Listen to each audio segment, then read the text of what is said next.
How's everybody doing? I'd like to thank Gretchen and the Justins and Dave and Rusty and everybody for inviting me back. I'm going to talk about Launch D. It's kind of dense information packed in, so last session, this is my gift to all of you who drank way too much last night.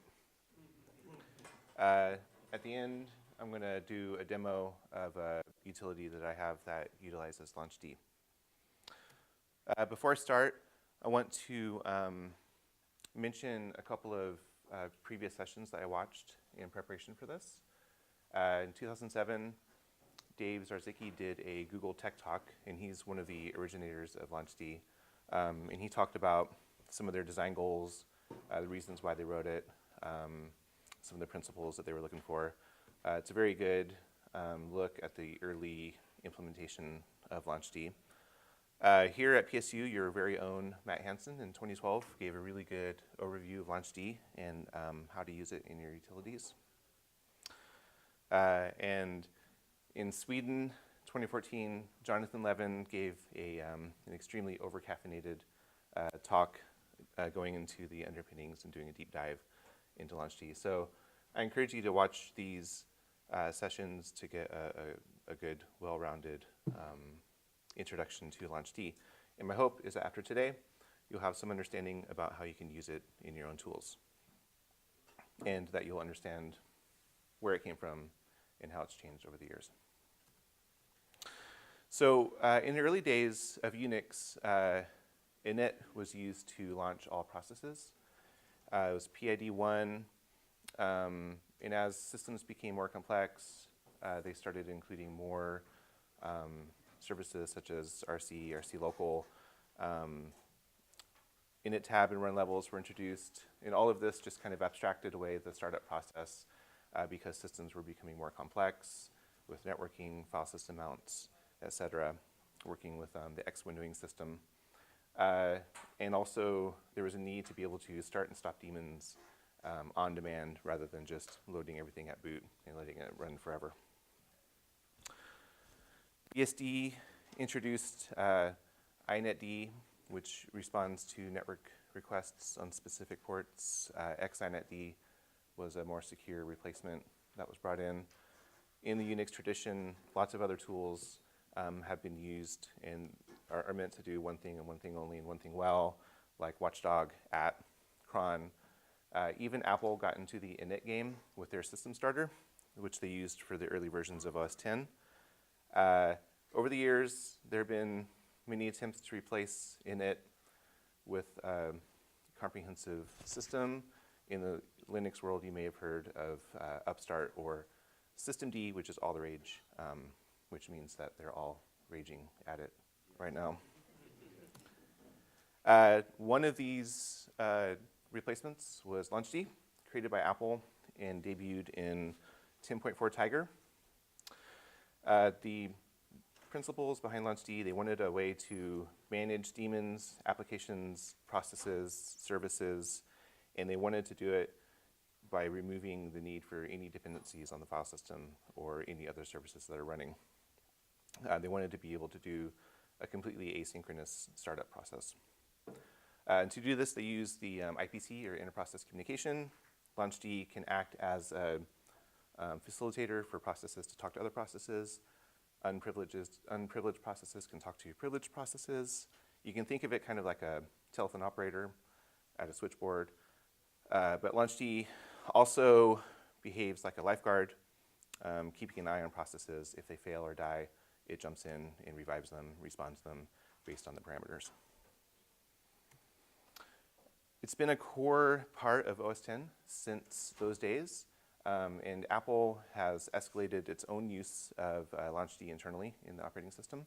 I pulled these numbers, completely unscientific, from those earlier presentations, and then just counted all of the Plists in the system library folder to show that in LCAP 10, they have exponentially increased their usage of Launch D.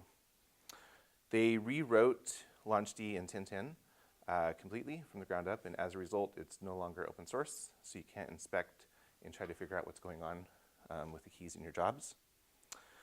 And as a result, also they have introduced new keys into the subsystem and have deprecated some of the existing keys. So keep these changes in mind when you're trying to build your LaunchD jobs, knowing that some of these deprecated keys may go away in the future. LaunchD is the master of everything. It's PID1. It reads parameters from the Plists located in the launch daemon and launch agent directories. And because it's registering all the parameters, all the sockets, all the file descriptors, everything before it launches any daemons, that allows it to bring everything up asynchronously and facilitate that inter-process communication. So the daemons can be launched in any order. There's no ordering in which they are loaded. LaunchD also monitors processes and passes requests from one process to another, again, like a telephone operator. And then when you shut down the system, LaunchD knows which processes it is responsible for, sends the SIG term to those processes to gracefully exit them. And because it loads asynchronously, LaunchD doesn't really care about the system at all. It's not reliant on the network being up, any file systems being mounted. It just doesn't care. The short way of putting it is LaunchD makes absolutely no assumptions about your system. Any dependencies that you have need to be accounted for in your service itself by calling out to the appropriate APIs, like the system configuration or disk arbitration for file mounts. The location of the Plists, you've probably seen this slide 100 times. You even saw it at the trivia last night. It loads them in this order. It looks in the system, it looks in the library, and then it looks inside the user folder of the user that's logging in. Daemons are run as root. Agents are run in the context of the user. So even the launch agents in the system library folder are loaded by the user in its own context. A LaunchD plist can be a plain text XML document, which you can just list out and read or open in a text editor, but it can also be a binary plist. Some text editors like BBEdit and I think Text Wrangler will have support for opening binary plists. But you can see which ones are binary by running the file command against the list of plists, and just be aware that if you try to less one of those binary plists, you might get a whole bunch of gobbledygook. You can pass the plist to plutil and output the XML in a readable format. LaunchD plists are standard Apple property lists, but they have a standardized dictionary. So it's not, you can't just add any arbitrary information to the plist. There's a structure to it. And they can also contain dictionaries of dictionaries, dictionaries of arrays of dictionaries. They can get very complicated looking at some of these LaunchD plists. So I'm going to go over some of the keys that you can include in your plists. The only required keys are label and program arguments. A label is just an identifier that the system uses to register, and you can't have the same identifier. It'll get confused. Normally, it's in the reverse domain format that Apple likes to use. Program arguments define the process or script that you're running. You can also just use program, but that's just a one-line, one element to the key path to your program or application. Program arguments can be an array, so you can include arguments to your script. And then you do need some sort of trigger. Normally, people will use something like run at load or a Keepalive, some way to tell LaunchD when you want your job to run.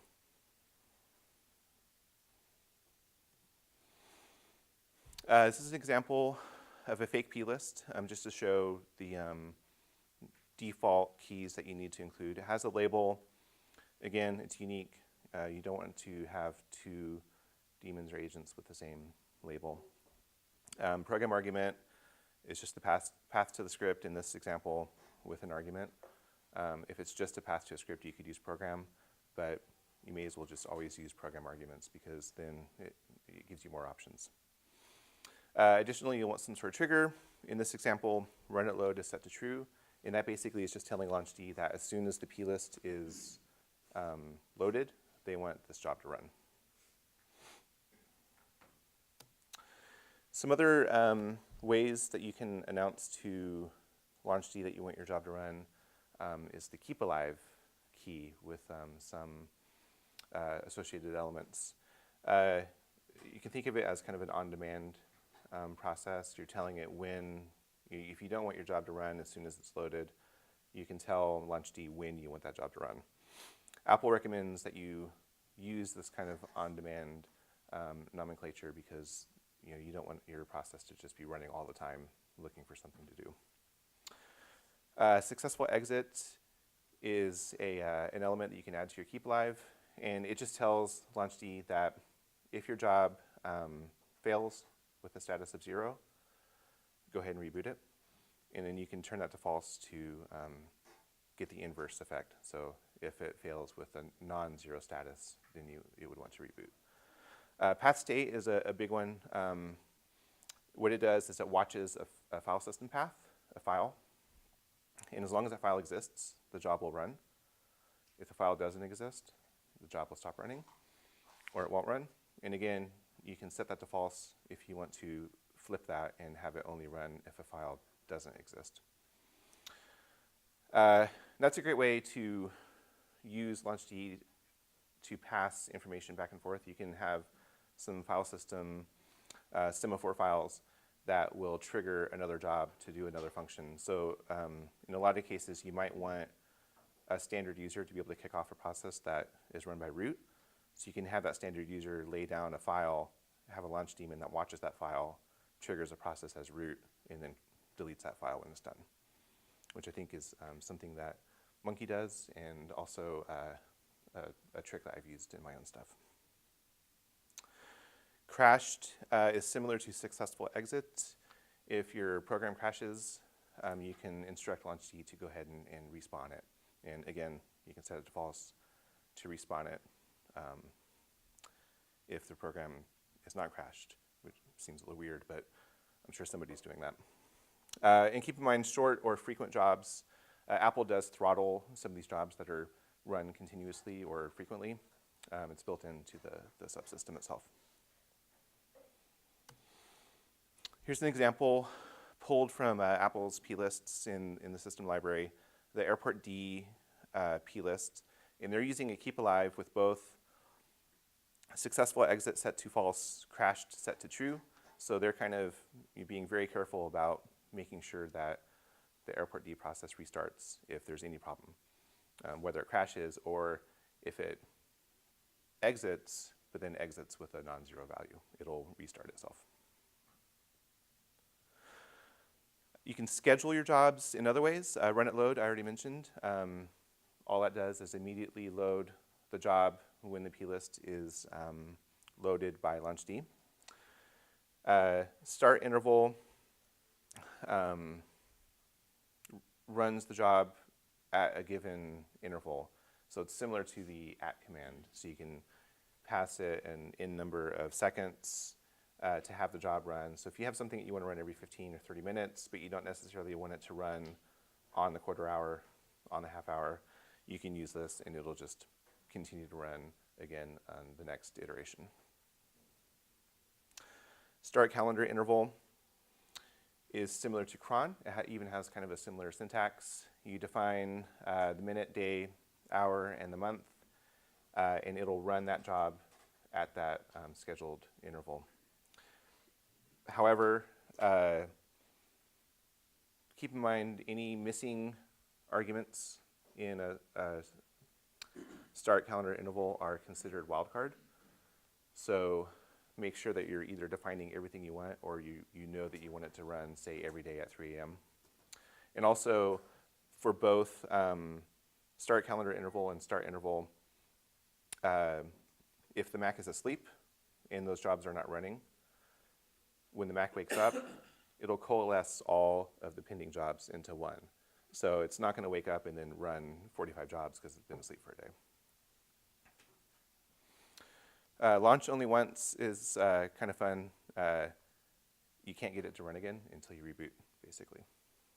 So that's useful if you have something that maybe does something destructive at boot time, and you don't want it to run in the middle of a session just because somebody unloaded and loaded the process.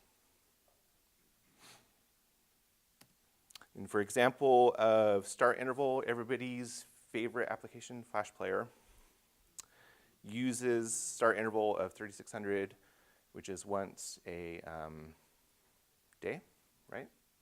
Am I doing that? And it's watching, the Keepalive is false, but the start interval is set to 3600 seconds. So they just want to check every 3600 seconds. They're checking to see if there's an update to Flash. I think it's every hour, actually. Yeah. Apple's start calendar interval example here is in their locate plist. And they have this set to run at 3 a.m. On every Saturday. And again, since month is not defined, it's considered a wildcard. So this will run 3 a.m. every Saturday of every month. And again, if the Mac is asleep at 3 a.m. on Saturday, when it wakes up, it'll go ahead and run this job. If it's been asleep for several Saturdays, it'll just run that job once.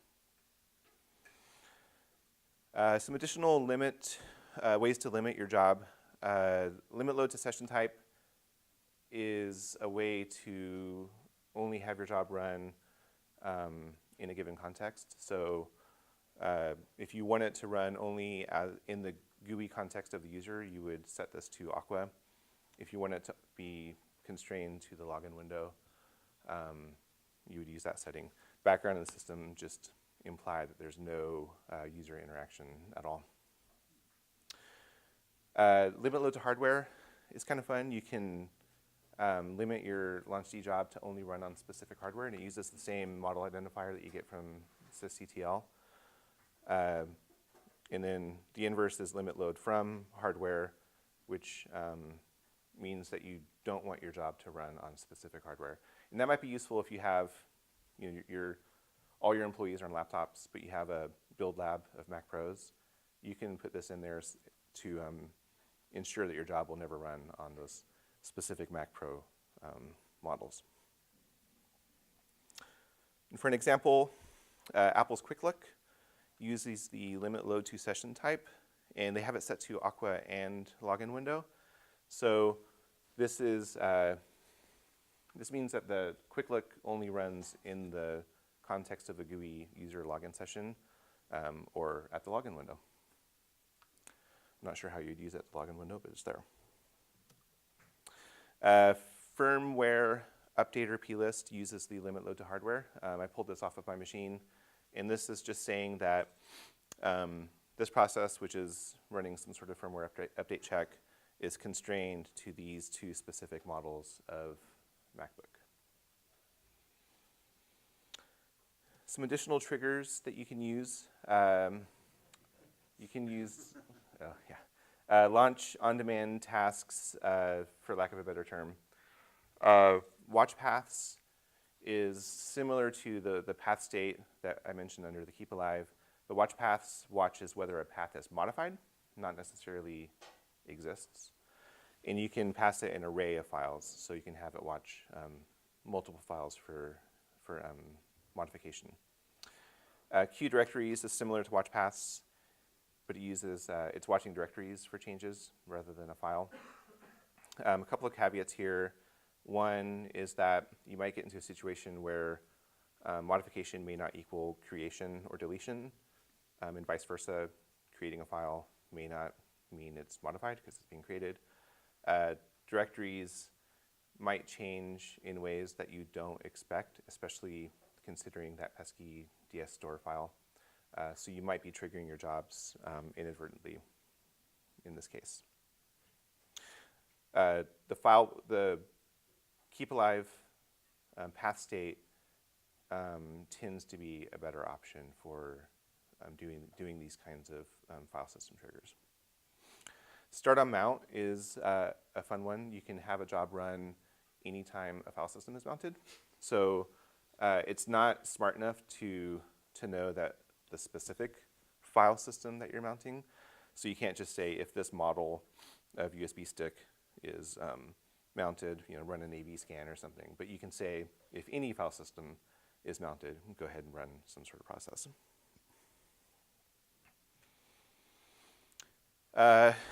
Another very popular application, Java, uses the program arguments, and the WatchPath watches the Java plugin Plist itself.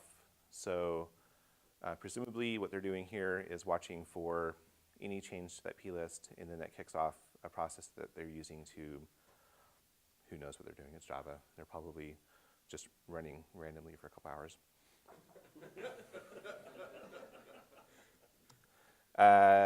Apple has a plist that uses the Q directories, the panic report, and this is probably what launches when you restart after a kernel panic, and it says, hey, you had a problem, do you want to send this to Apple? It's watching a file under VARDB, and it's set to launch only once, because they don't want there to be, if there's another change to that directory on accident, they don't want that prompt to be triggered again during the session. And they use the start on mount in their time machine helper. So this is most likely that little window that pops up and says, hello, I'm time machine, please use me. Every time you plug in a drive, and I'm sure everybody here has already run the defaults command to turn that off. Sockets are another type of trigger in LaunchD, similar to the AInet D and AInet D that I mentioned earlier. The listeners can be, Apple only recommends that you have a listener. You can name it listener, you can name it whatever you want.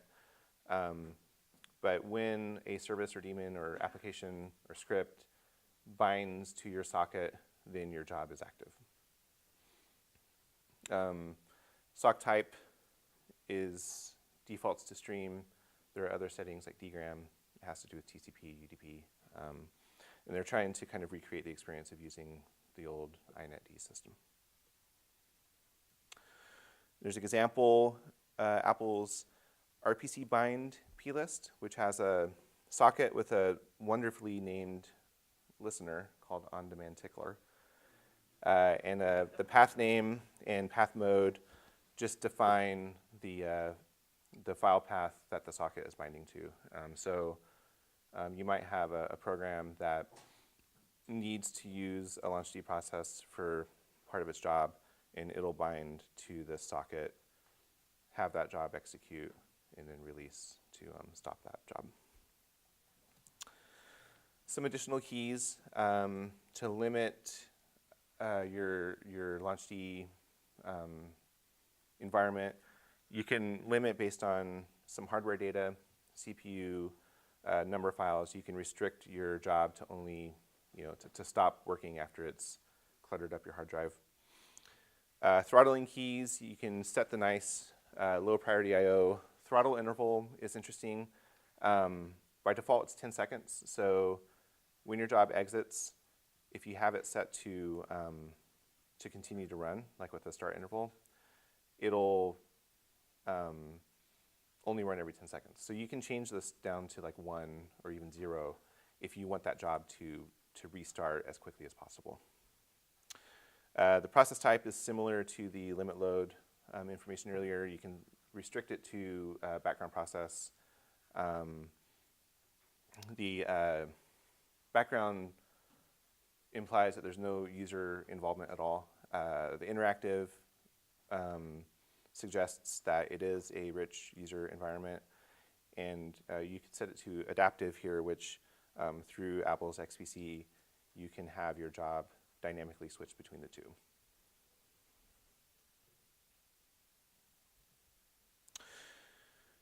Here's an example of Apple using the throttle interval. So they've set this down to 1 because they want the screen sharing agent to restart as quickly as possible if it dies. So this is the last slide of keys I'm going to throw at you. You can define additional controllers to your job.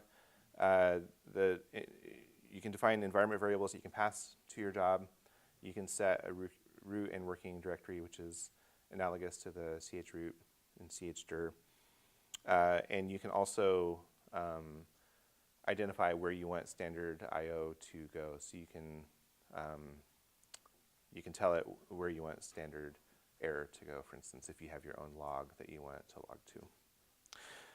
And keep in mind, relative paths are interpreted to the root directory. So that's where setting the root directory here might come in handy if you want to set it to your own root directory.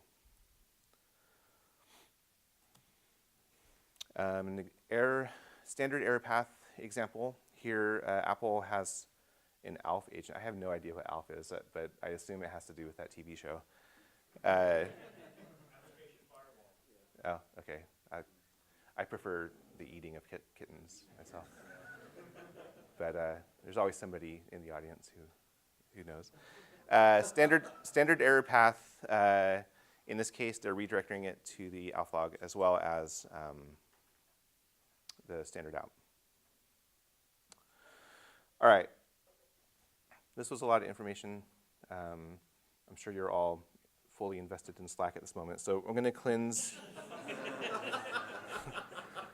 I'm going to cleanse your palate with a really stupid fact about Pennsylvania. Yeah. Pennsylvania is where American democracy was born, and this is the only guy that they could ever produce to become president. It's kind of nutty.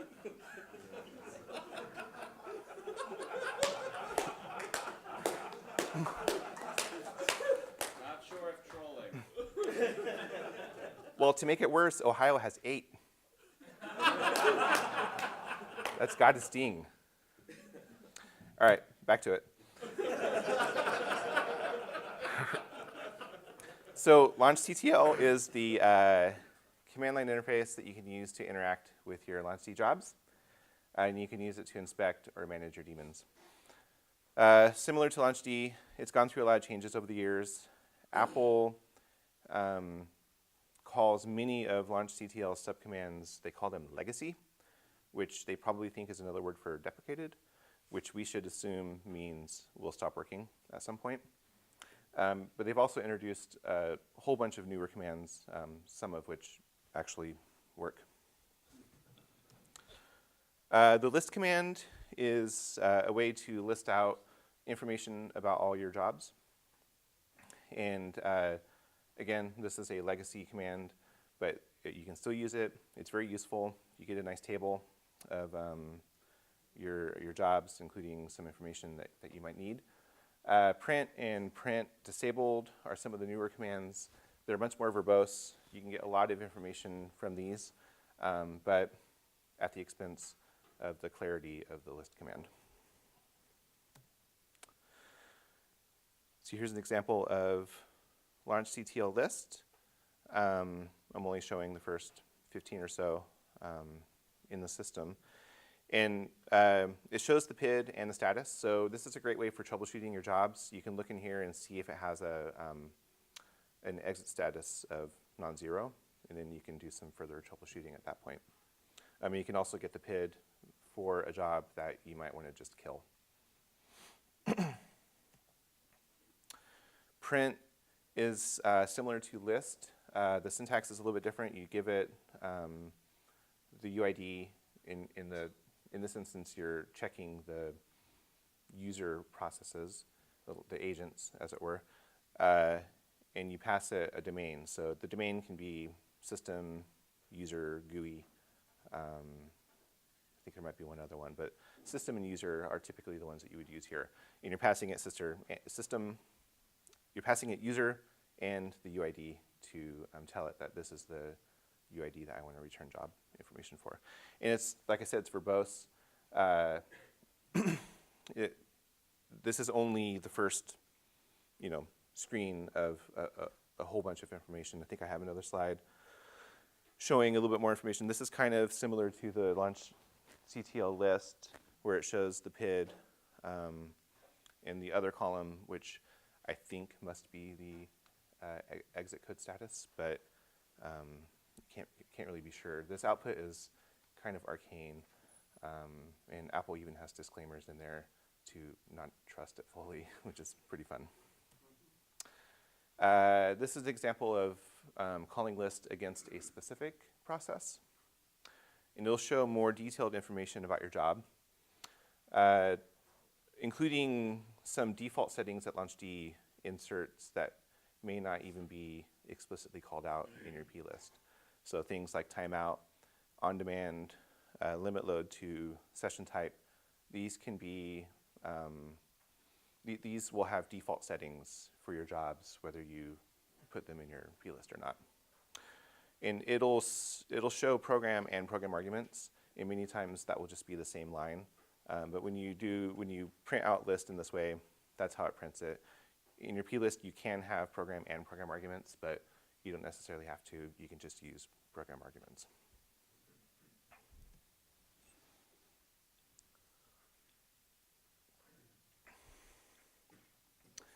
And then similarly, this is using the newer print command to call against the same system daemon, the syslogd.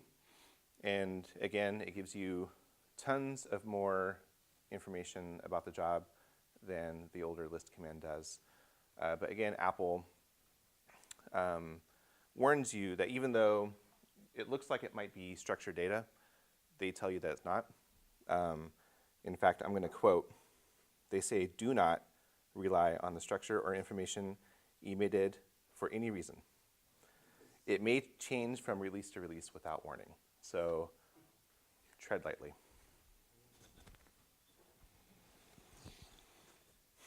Using launchctl, you can activate, deactivate your jobs. Load and unload are the commands in the legacy section of the man page.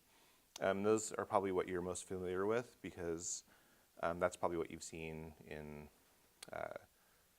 knowledge base articles, instructions, blogs. They load and unload continue to work even to the most recent OS. But the bootstrap and bootout subcommands are Apple's newer commands and probably what you're going to want to look at using going forward. And they behave similarly. The syntax is just a little bit different. bsexec and as-user are ways that you can run a process in the context of another user. So you may have seen instructions here or there on how to, as root, run a script as if you were the user that's logged into the GUI. This is generally how people have done that to this point. There's no real clear replacement for this, even though these two are described as legacy in the plist. So if Apple has plans to change that, they haven't let us know what those plans are yet. Reboot logout is kind of fun. It just does a forced logout of the GUI, and it's destructive. It doesn't wait for them to save their work. It doesn't prompt them. It just, to the login screen. I guess it's similar to just killing login window. And the reboot system similarly reboots the system, just like running reboot. If you pass it the S argument, the flag, it'll reboot into single user mode. So that can be useful if you have, say, a remote lab of Macs, that you can connect to through a KVM, for instance, and you're having some issues and you want to reboot into single user mode. You can use this to do that, do whatever you need to do in single user mode, and then reboot back into the GUI.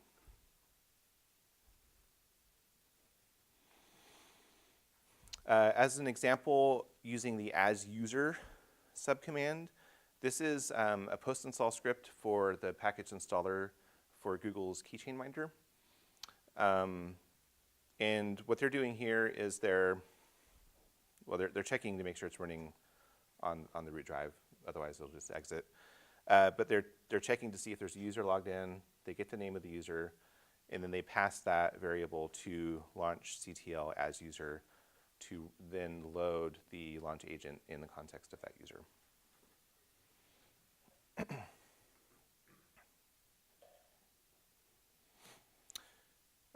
The bootstrap and bootout commands or subcommands, again, these are the newer ones that Apple wants you to use. The syntax is a little bit different. You, again, give it a domain, which is either going to be system, user, or GUI. In this case, we're saying GUI because we're unloading an agent that is running in the GUI context. So you pass the, you can also pass the label identifier of your job itself to unload just that job. If you run this just boot out GUI UID, it'll unload every job in that user context. Again, you're going to want to pay attention to these newer bootstrap and bootout commands because at some point Apple may or may not decide that load and unload are no longer useful.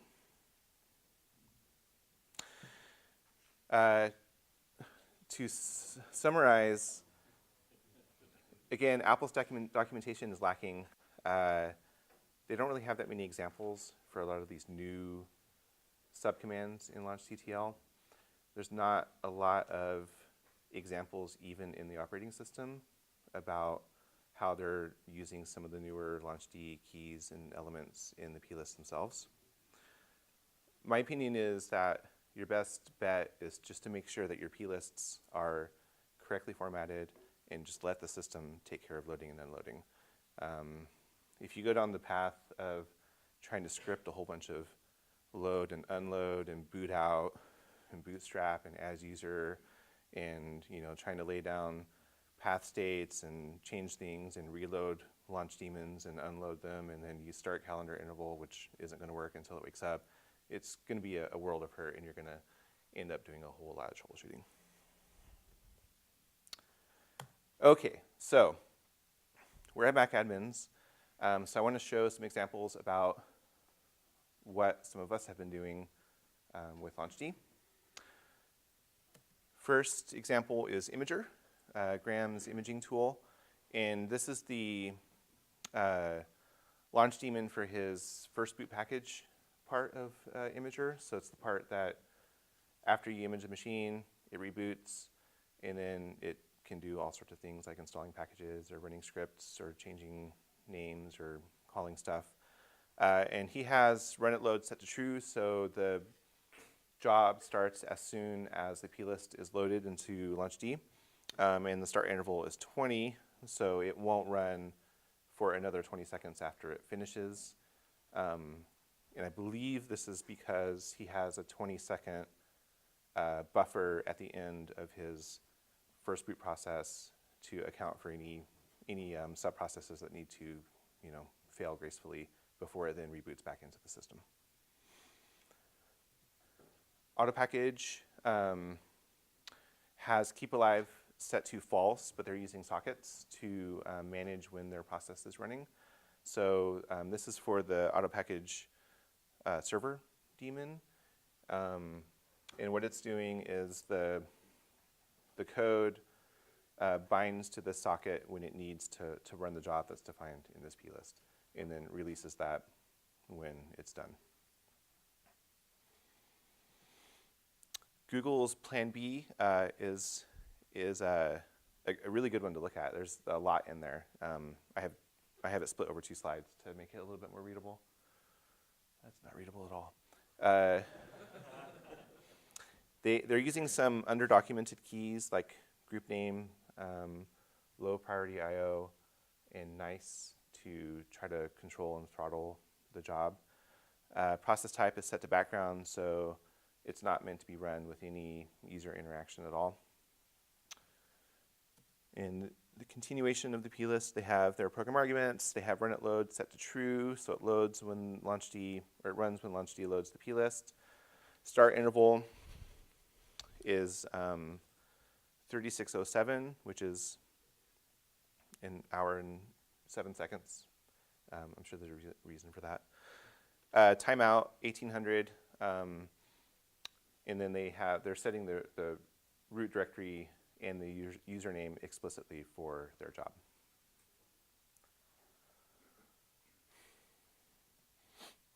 And the last example here is Casper. They're using a key that I haven't mentioned yet, the abandoned process group. And what this does is if the job dies, launchd will kill any processes that belong to the same group ID as the parent process. So it makes it just cleaner if the process dies for some reason. They're also using mock services, which is just registering and advertising their service to Apple's mock bootstrap system as well. Okay, fun times. So I'm going to show just a little demo of a couple of tricks that you can do with launchd.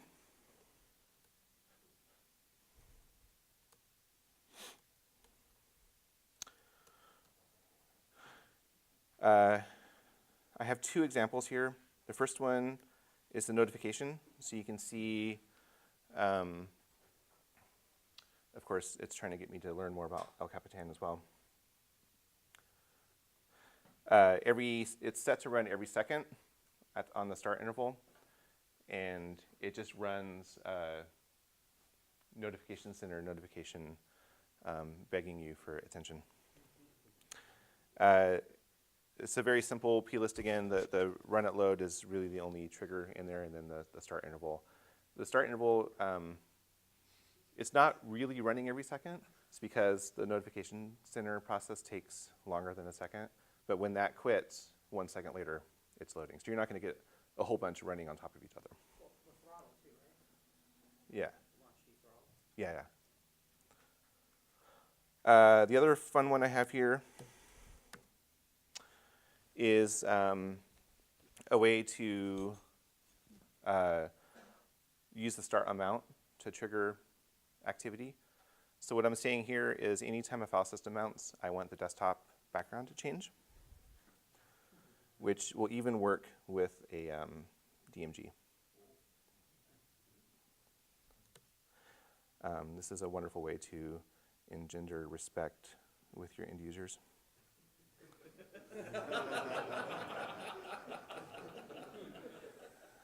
They will love you.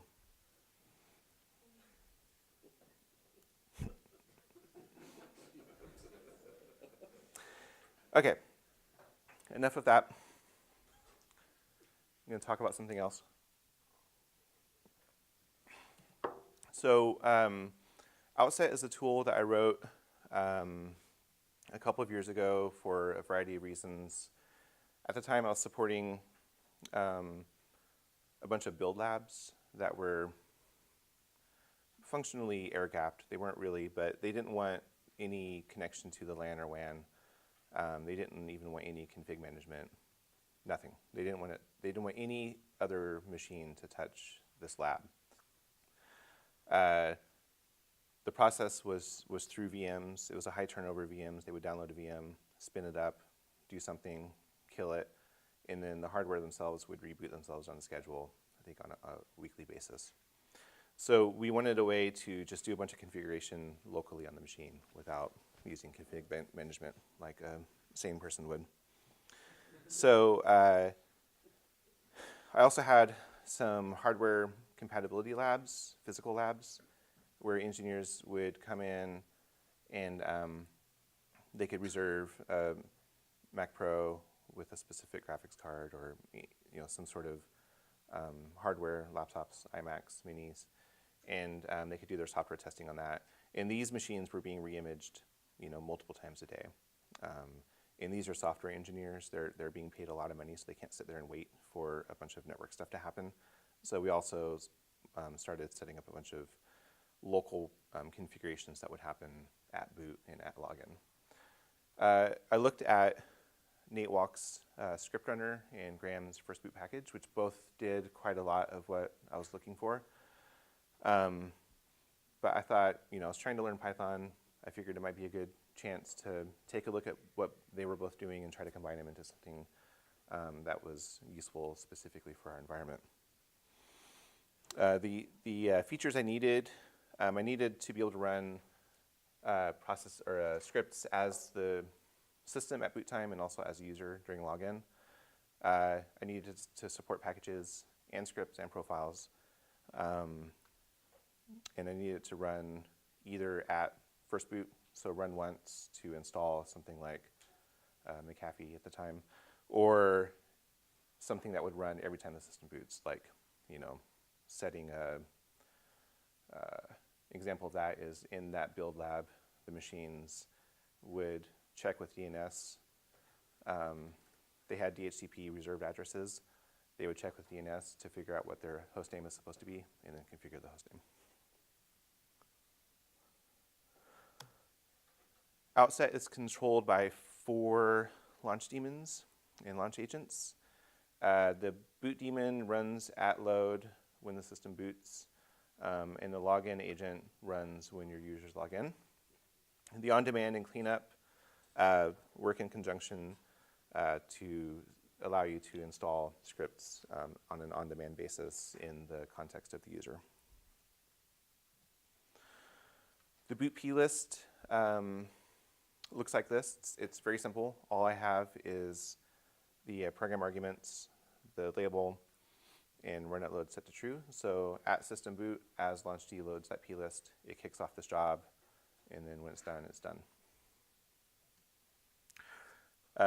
And what it does is it loops through a series of folders, and based on the context of your daemon or agent, it'll process all the files, packages, scripts, profiles inside these folders, and then catalog them if they need to be cataloged or removed.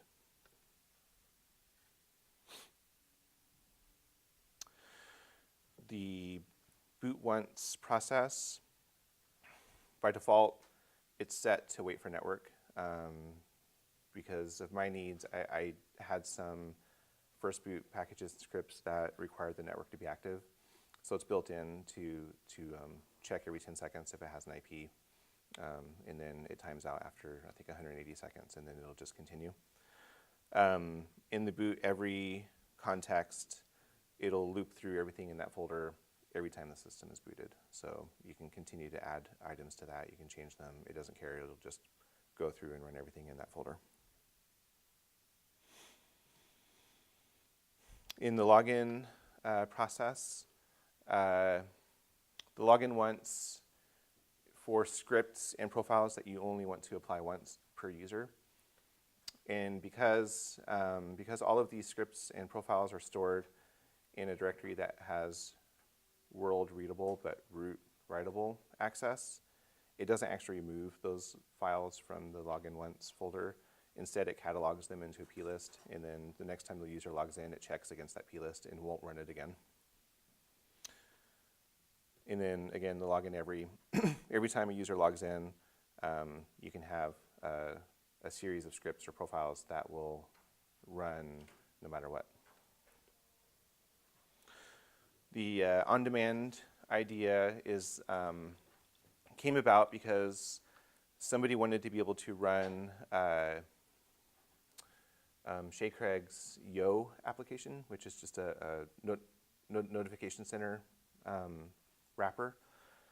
And they wanted to run it in the context of the user via a package install. And because packages are installed by root, the post install would be run by root. The notification would never happen. So instead of doing one of those tricks with the launch CTL as user or the BS exec, we threw this together to be able to install a package, lay down a file that launchd watches as a path state, and as long as that path exists, it kicks off a launch agent in the context of the user, runs those scripts, lays down another trigger file, which triggers a launch daemon as root, which cleans out that folder so that it won't just continue to run.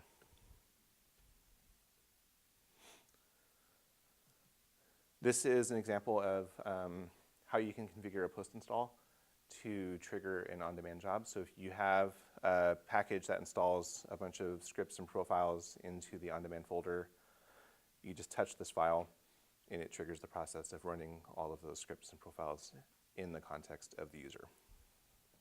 And then it uses root to clean up itself.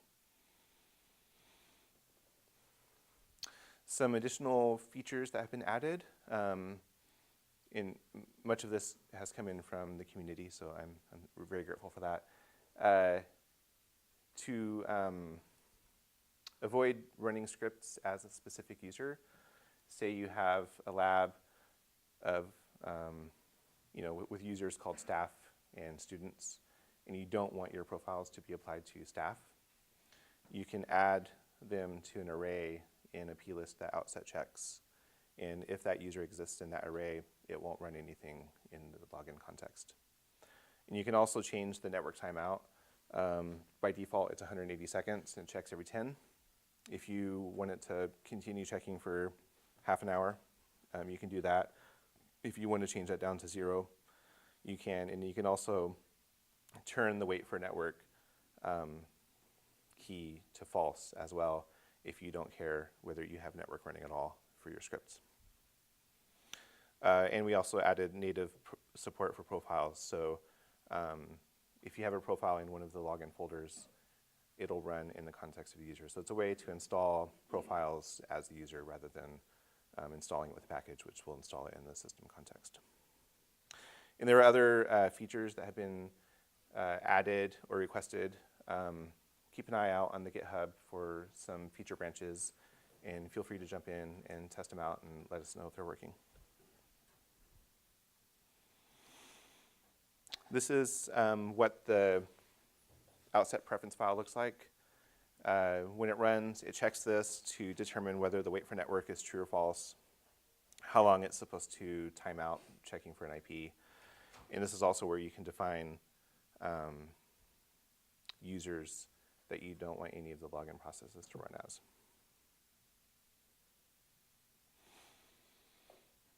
Similar to the ignored user, there might be a need to only install a profile for a specific user. And that's a little bit more difficult to build in by default because there are so many users, you don't want to have an array of everybody in your LDAP. So this came from Nick McSpadden. He wrote a script called doc profiler, and it's called doc profiler, but I don't think it has anything to do with the doc, which kind of confused me at first. I think he might be using that in a different meaning. But what this does is you can pass the name of the user that you want your profile to install as. You can give it an identifier, output path. He has all these other settings in there. I think you can sign it too. And then the result is a package that runs, installs the profile in some folder, runs the profiles command against that, but only if the user logging in is the name of the user that you define when building the script. Okay, so I'm going to do another quick little demo to show some of the things that we can do with Outset.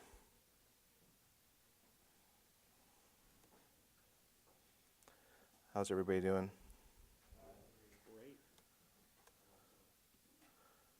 It's almost over. I have a question. Right now? Sure. I get to throw the box. Have you included any facility for running by group rather than by user? No. Okay. But that sounds interesting. Yeah. Okay, so I have a package, and all this package is doing is installing a desktop picture. It's installing 3 scripts into both the login every and the on-demand. Oh, and I have the dot files because Dropbox. And the reason I have it in both is, the scenario is your new IT department has come in. They want the new desktop picture to apply to all users immediately, and they also want it to apply to any subsequent login. And they don't care if the user changes it. The next time the user logs in, they want it to change back. And note, I'm not installing any LaunchD items. It's all installed as part of the Outset toolset. So you comply and you install your IT department's new scripts. And I am going to say no. And now I'm really scared because I don't know who my new IT department works for. But what that did was it changed the background, changed the doc, and did some interaction using AppleScript, all in the user context. So it's not using any trickery with launchctl as user or bsexec. So let's say I am a renegade, and I want to not have any of this apply to my user.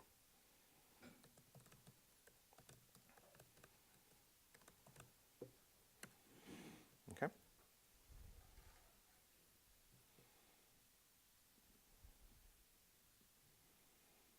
And we'll log out. That notification is still wants attention. I love it. So let's say this character logs in, and nobody likes him. So apparently, once the system does what it's doing, apparently he is dying to join up. And he wants his doc to be reconfigured, and he's very excited to be in this new world. But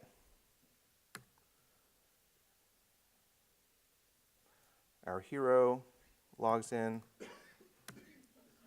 and if I did this correctly, God willing, I do something correctly, nothing will happen. And you can check the logs.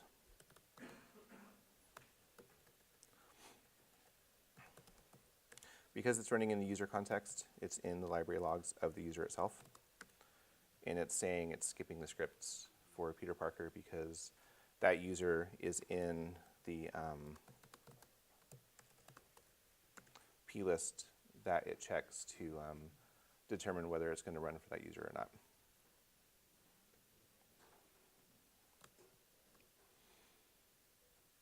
And that's it.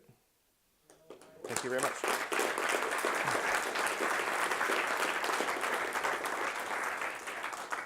Chris has the squeak box.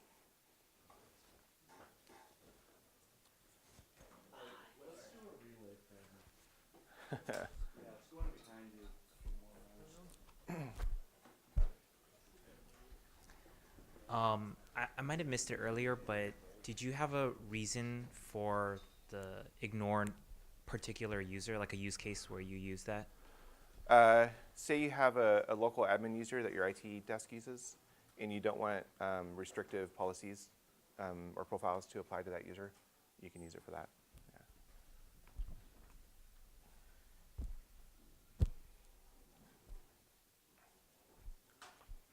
So I'll answer your question about PlanB, why it has an oddball value, because LaunchD, when you give it an even, like an hour, it seems to always run the job at the top of the hour.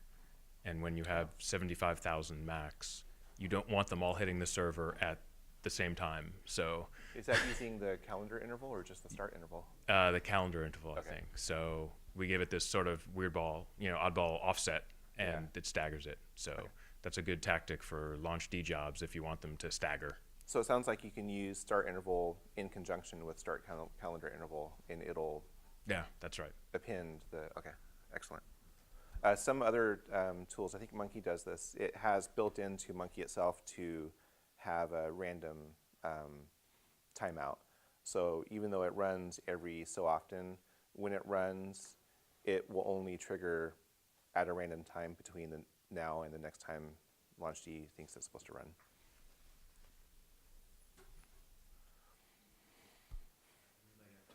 Hail Mary.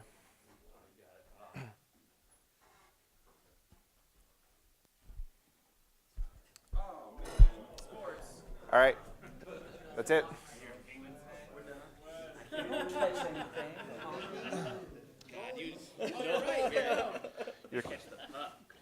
His question better be, how do I catch?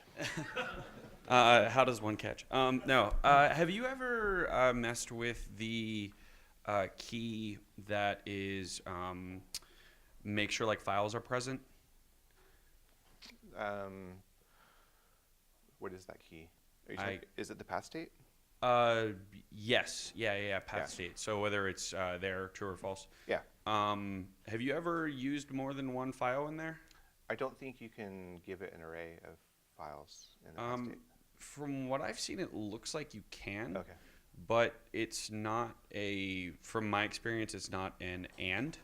Like, so if this file exists and this file exists, it's an Yeah. or.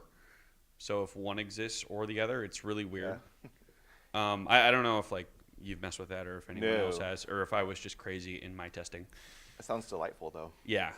So, Yeah, relying on any of my fellow Casper admins will understand this, but relying on file system path triggers, sometimes it's not the best way to do things the way that you want them to do, because sometimes that file may not get deleted when you thought it was supposed to, and then your job is just going to continue to run.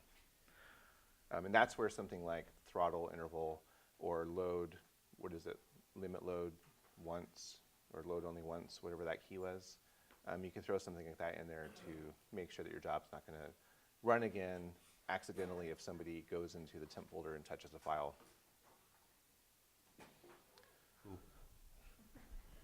Anybody else? You're all itching to get out of here. I can throw though. Very good. With LaunchD, obviously, login hooks and logout hooks are deprecated. Right. Login hooks are easy enough to replicate with LaunchD. Are there any techniques for replicating logout? Yeah, so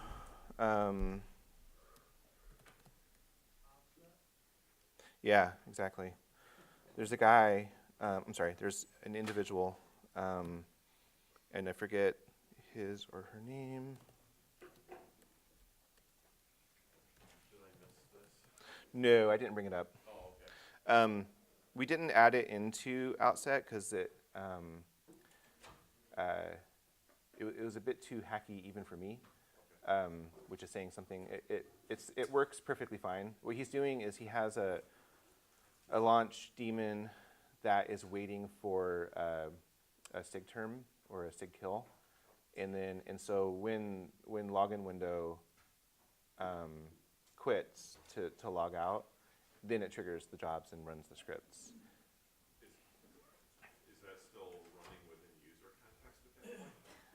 No, that would run.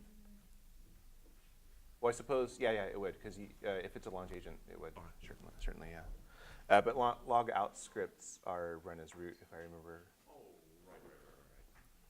So there's a link in the wiki to this individual's offset, which is a great name. I think I even came up with that one. So his plist or her plist looks like this, and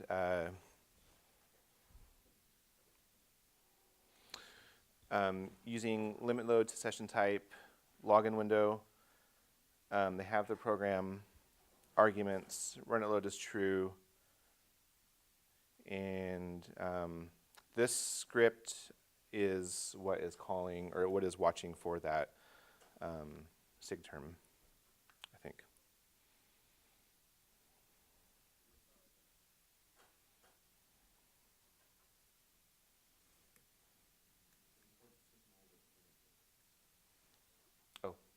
Can you toss that back to Carl? Yeah, I haven't looked at this in a while. So I mostly wanted to make the comment that depending on your use case, it might not be a good idea to do stuff at logout, because if someone pulls a plug, that's never run. Yeah. So in the past, I've had stuff at logout to try to clean up because someone's just logged out. They care less about that time. But then I also backed it up at login time. I did the exact same thing. Mostly this is to clean up old data, blah blah blah blah blah. That's usually what you're using it for. So even if you do use something like this, which should work just fine either in root or user context, the same trick. It's not all that difficult once you know the one or two tricks. But also have that at login, because otherwise you are going to miss it, and you're going to be very surprised when that happens.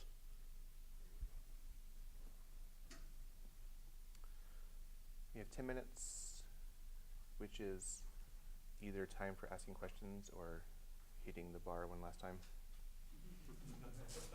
I know what I prefer. Why not? Questions, clearly. John. I definitely use Outset in my environment.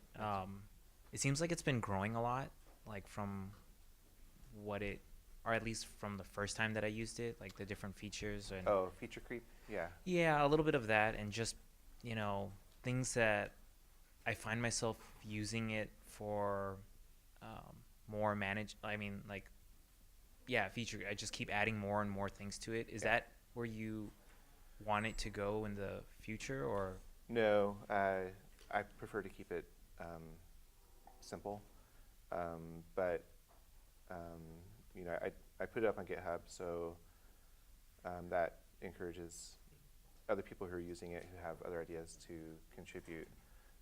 But it's all based off of those launch daemons. So if you don't care about any of the on-demand stuff, you can just remove those two Plists from your package that you install, and then just personally, I only ever run it to install things and configure settings at boot, and sometimes a profile at login. That's it. Yeah.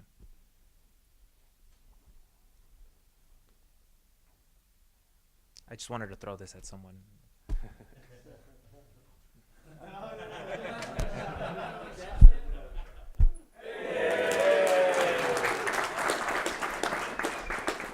Thank you. Golden Glove winner. Yeah.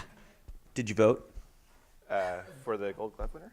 No, for the hackathon. I was busy. Hancock was good. I named it. We could vote live, and somebody could tell me what he I did. think voting is closed. Registration and Right. stuff has been closed. But yeah. Safe for work video now. Thank Yeah, you. This was great. I'm sure. Another round, please.